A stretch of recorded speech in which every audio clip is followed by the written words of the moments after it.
Have you ever wanted to spend 2 hours of your evening just moving up various tracks? Well, now you can with Ezra and Nehemiah. You can move up vertical tracks, you can move up horizontal tracks, you can even move around circular tracks. Ezra and Nehemiah is a clever card-driven game set in Jerusalem, where over the course of 3 rounds, players use their hand of cards and workers to gain as much points as possible by building the temple, rebuilding the ruined city through constructing its walls and gates, traveling outside the walls to visit other settlements, and by teaching the Torah for returning exiles. The game ends after the third Sabbath has been completed, and whoever has the most points is the winner. The card play in this game is the shining star. It's the reason you're going to come back. Basically, the way it works is that on your turn, you're going to play one card, and that card will have a series of banners on them. And you get to do as many actions as the number of banners of that color on your card. It's a really clever system, and it's the one thing, maybe one of the few things, I won't spoil too much, that I particularly enjoy about this game. I have many things I enjoy about this game. We have a difference of opinion on how we feel about this game. There's just something really enjoyable about having your hand of cards and then deciding and like sort of agonizing over which one you have to select, because you have to do a lot of forward planning in this game. And I think that is okay. That's something I also appreciate about this game, because the cards are multi-use to a certain extent. And if you play one down, you can also do the power at the bottom. And at the end of the round, you can decide if you want to slide one of these under your tableau to do its victory points that you can do at the end of the round. And that sort of decision-making space is enjoyable to me. That's sort of like agonizing and stressing over like which to play and when to play. Somebody say agonizing as if it's a good thing. It is a good thing. It's a beautiful agony. I do agree to an extent. I do think that this game does allow for a lot of long-term strategic plays, especially with the cards, because like you only have a certain number of your hand at one time, and then if you slot some away for the in a round in a game scoring, you can't play those same cards. And I think the cards are really well created and designed, because the in-game scoring thing is often related to like what most of the flag action types are. So the red action type, for example, the track that it allows you to go up on, very often that thing is kind of related to how you score. And so, and the bottom bonus too is often helping you get more of the resources that enable you to do more of the red action. And so if you slot this away, you not only don't get to do this combination of banners again, you don't get this bonus ever again. Yeah, once you put that card away, it's gone for the rest of the game. So that's the unfortunate thing. It's kind of gone. But you do get the bonus of slotting it away by using the section in brown that's always available to you as a bonus of that color. So it is very multi-purpose. So we might as well tackle the actions, right? Okay, there's 3 categories of actions, and each one corresponds to a color, red, blue, and gray. But under each of those are 2 sub-actions that you can perform. Right, so the first action is the scribe action. The scribe action is you take your little dude, okay, and you put him down on this board. And what you're doing is you're sort of typically putting him above the dude below him. So you're sort of formulating this like human cheerleading pyramid of gray old scholars. Oy vey. That's what I picture in my mind. All these guys are like getting up on top of each other and like forming a cool pyramid. Yep, it's also a reverse pyramid shape. I think thematically that's what's happening. Yeah, clearly that's exactly what they're doing. I don't think there were cheerleaders. I don't know what happened in Jerusalem back then, but I'm pretty sure they were forming tons and tons of human pyramids. For scholarship and learning. But yeah, you're just putting your guys on top of other guys, and you have to give coins to anybody that you go on top of to get to the next rung. They're paying them for getting onto their shoulders and getting on their back. That's right, for their labor. For them labor. to be a stepping stone for you. Yeah, and the whole reason you do that is because when you cover up that section, you essentially obtain a power that you get for the rest of the game. I enjoy that. I always like individually focused player powers. Yes, because they allow me to differentiate myself from everybody else. And in a sense, it's an empowering feeling, because now whenever I'm doing an action, that action is stronger. And I'm like, yeah, look. So empowered. It's empowered. I feel amazing. I will 100% agree that I also love games that allow you to have unique abilities. And whether that's like, a player character in the beginning, the skill ability you have all I actually prefer it this way than just like a player character where like they hand you a card and be like, you're the friggin' wizard. As I was saying, or when you get to go pick a skill or an ability. Yeah, that's what you have to earn. And as I was still saying, you can also get multiple abilities here. So you're not limited to just one. And it's up to you how hard you want to go in the blue action specifically to get multiple abilities. And what Mike didn't mention was the top row it's all end game victory points. And also for every, now in my head, all I see is people in a pyramid, and I can't say that. Should see that. That's the theme. It's in the book. I read the book, and the book said the human pyramid to Jerusalem. They all do it. Anyways, each level, for starting to complete one of them in each level, build one of them in each level, you get bread. And the bread is something you need a lot of at the end of each round to pay for all your laborers. And it's nice too, because it's sort of like, it incentivizes a sort of race to move up that pyramid quickly. And it is one of the few ways you can interact, is sort of racing for that bread. And of course, giving people gold when you stand on top of their shoulders. And then the next action is the gray action, which is essentially just building walls. But the first thing that you have to do to build the wall is you have to clear the rubble. That's basically how you get the resources to build the walls. So you clear the rubble, and then you slap down one of your cards. And if you've ever played Paladins of the West Kingdom, you're going to recognize this mechanic. You're going to select one of the wall cards that you want to build. Oh, and then they have a wall at the top of the board. No. In terms of the card play. Because then you play that card, and then you place one card on the top of your deck and the other card at the bottom. Yeah. In that game, that's the walls at the top of your board. There's walls in all his games. He loves. They love walls. They do really love walls. But yeah, you play your cards down, and the enjoyable thing about that is like, yeah, building the walls fine. But it's very satisfying and rewarding, because if you build your wall, aside from getting the bonus on the wall itself, if you build the wall next to a gate, whether you own it or somebody else owns it, you get extra resources. And then the last action, I'm not even gonna bother explaining it. Because I don't care. It's a boring action. It's a boring action. Like many of the actions that you perform in this game, the stuff you do with the red action, it's really boring. You pay tribute. One of the actions is you can put your dudes on top of your own dudes. You sacrifice the humans.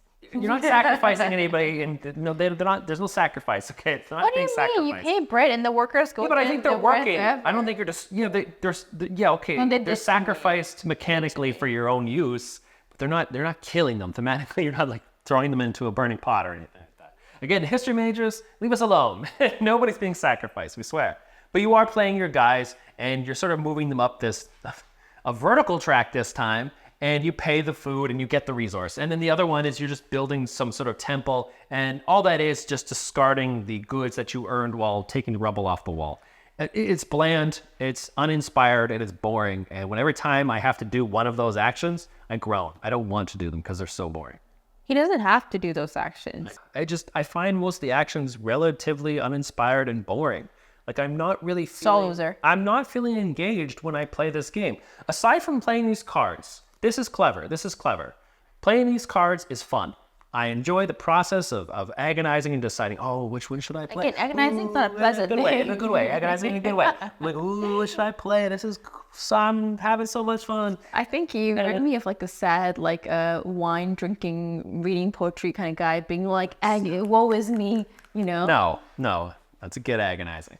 No, like, how do I put this? There are some games that you play, particularly Euro games, where you're aware that you're just sort of engaging in a sort of, mechanical fest, where you know that the entire process is basically just all mechanics, all working, all these cogs working together.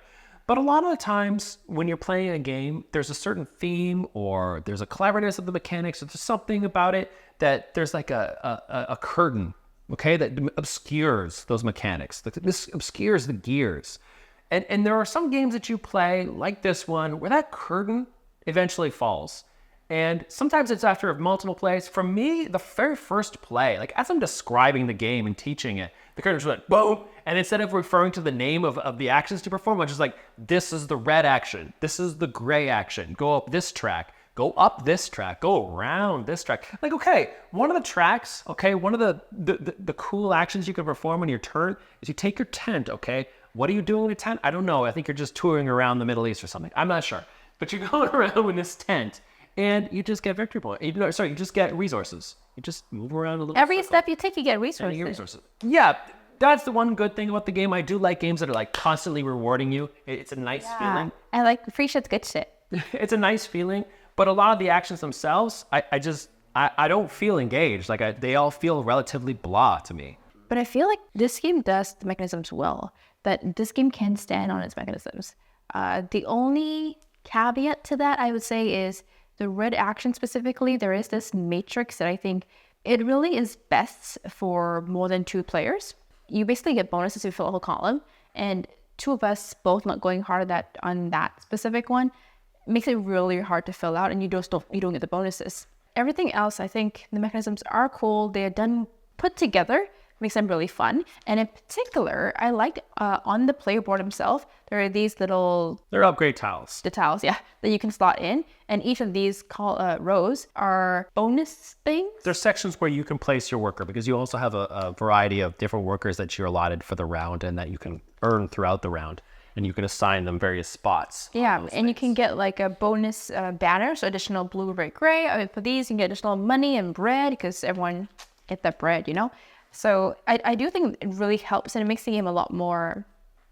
It's versatility. Yeah, there's a lot more you can do, and it allows for kind of really more for the planning. Yeah, that's a layer of depth. It's an extra like free action kind of thing that you can do. And as to your board, you also have these other two tiles that you don't play on during the round, but at the end of the round, whatever characters you have, workers that you have at the end of the round, they get assigned. You can assign them to one of these two spots. And the spots are basically just get a bunch of bread or get a bunch of resources. And you're probably going to assign them to getting bread, because you need a lot of bread in this game. You need a lot of bread to feed all these people, because it's pretty punishing if you're not able to feed them. I do like that. It's sort of like Dwellings of Eldervale. You know, at the end of the round, when you can assign your dudes when they come back off the map to various spots. I like when a game just like, instead of having me go on autopilot, which is typically what you do on a refresh round, where, you know, you go and you will be like, I get my workers back. Now I shuffle my cards. Now I get this. Very true. I like being presented choices as often as possible. So I do appreciate that particular mechanic. But other than that, as I was saying, the game is boring. Yeah, that didn't even occur to me, the refresh prep, that it never felt like us was refreshing a turn. I was excited to get to that point after you played the 6 cards in a round, because I was excited to get to all these bonuses that you get at the end of that round and scoring. So that was, I think, I guess for me, one thing I really liked was it didn't occur to me that that's a refresh section, a refresh time. It was just like more things to do. Yeah, and it makes it feel like there's less downtime. You're just always doing something. Yeah. The game was great. Yeah, it's boring, but that was okay. Problem I had with it is, and you'll probably be able to guess this, is that I felt everything, it had this feeling of repetition. Like, it felt the same every game I played. Like, I could not, for the life of me, it's not a game where you look back on and be like, oh, I remember this time where I moved up this horizontal track a bit more than I moved up this vertical track. You know, in that way, it was bland. Like, lacking Riz. Yeah, it lacked board game Riz. You know, but there are variability in the game. Like, all these little tiles come out. They're all variable. They can, you know, different ones can come out. Different wall tiles you could be dealt. There are differences. It's just, I don't know. The actions themselves, they all felt very samey. I don't know. I did really enjoy playing the game, but it's not the kind of game where we would like wake up craving it or be thinking about it all day nonstop kind of game. No, this isn't the type of game you dream about. Have fantasies about. Fantasies? Yeah, fantasies. Fantasize about board games. It's a routine thing I do at night. Yeah, like, you know, we'll just set the beach or something, playing volleyball. The Dwellings of Eldervale is like set it up, and then War of the Ring is like spiking that shit down. It's in my dreams, and just dream about games. And then I wake up and I'm like, let's play. But nobody's ever woken up and been like, shit, let's play some Ezra and Nehemiah. Nobody. I mean, to be fair, he has like in the morning first thing be like, oh, I want to play this game today. And I'm like, okay, sure. Because I was dreaming about it. All in all, it's a very well-designed game that has a few interesting mechanical decisions, and it does at times feel pretty engaging. It just, if this makes any sense, it just feels like the game lacks a soul. Do you know what I mean? I'm not just talking about theme. Like I said, that veil just, the curtain just dropped. It just didn't feel as engaging as I would have liked. I wasn't particularly interested in my own turns, let alone anybody else at the table's turns.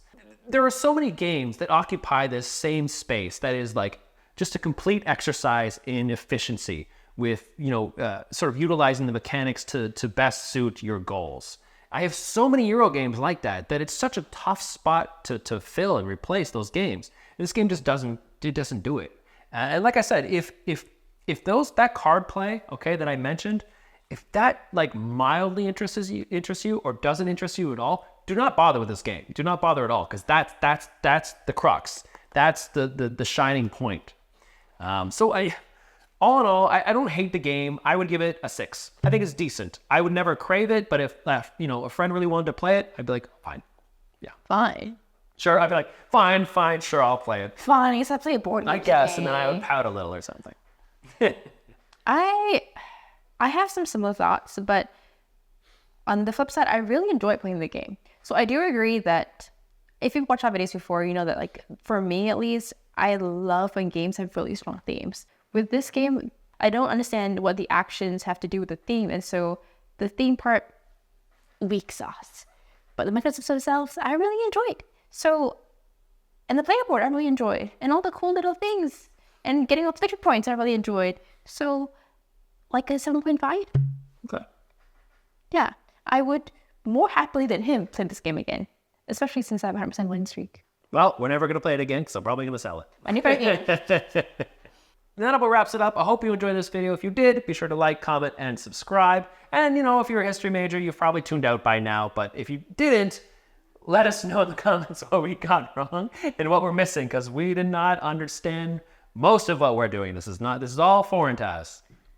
Theme-wise. Theme-wise, yeah. Yeah. Mechanical-wise, yeah, I've seen this many times before. Okay, bye. Thanks for watching, everybody. See you next time. Later.